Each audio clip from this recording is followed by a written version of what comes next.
have to continuously ask questions. That's what a patriot does. That's what a true American does. I went around by the freight elevator and I could see it was just blown. Mr. Obama, won't you meet with Charlie Sheen? We hear another explosion. They want to keep Bin Laden alive, but he is in heaven and never charged with the crimes of September 11. This phony war on terror is just a weapon they use to confuse the masses who never question.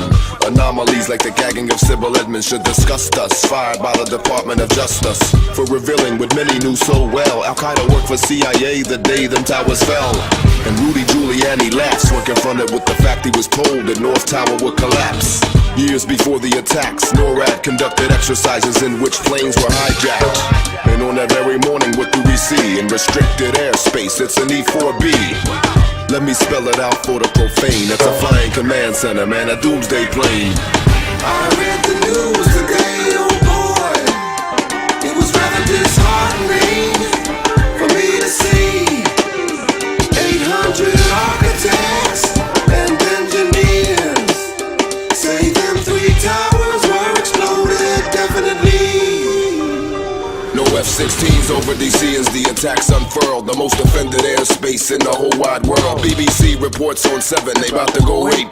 But this was well after Barry Jennings escaped. But 20 minutes after the event takes shape, free fall speed, just watch the videotape. NIST writes a report after 5 years of dancing. New scientific terms like thermal expansion. A plane nosedives, but wait, something is wrong. How you get a debris field that's several miles long and a big hole in the ground, I mean holy Hannah. The government pulls out a brand new bandana. They know the public so dumb they can't remember 6 short months before September, about a Virgo, a drill about a plane that flew over the border that gave Dick Cheney the right to give the order. I read the news today, oh Lord. 6 out of 10 commissioners say it's a fraud. Since when do tragedies occur and the evidence destroyed? Now do we have the right to be annoyed? Meet with Charlie, come on Barry. Indestructible black boxes in a plane's chassis. Firefighters found them, Balone and Damascus. Now it's said they never found them pesky black boxes. But you won't hear that on Murdoch's Foxes. Nope. Von Essen took statements from heroes that day. Over 100 of them heard explosions to their dismay. You can read it yourself and solve all the mysteries. New York Times website, oral history. It seems all of the countries warning us are just irrelevant. But after 9/11, wow, we really got intelligent. Boy, what incompetence. Before they attacked us, all of a sudden we know all the alleged hijackers.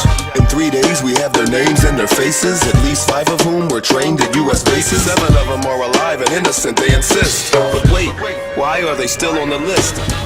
I read the news and it is sad. It's so clear to me and I'm not even a Harvard grad. If you look into what I say, you'll see what I mean. Mr. Obama, won't you meet with Charlie Sheen?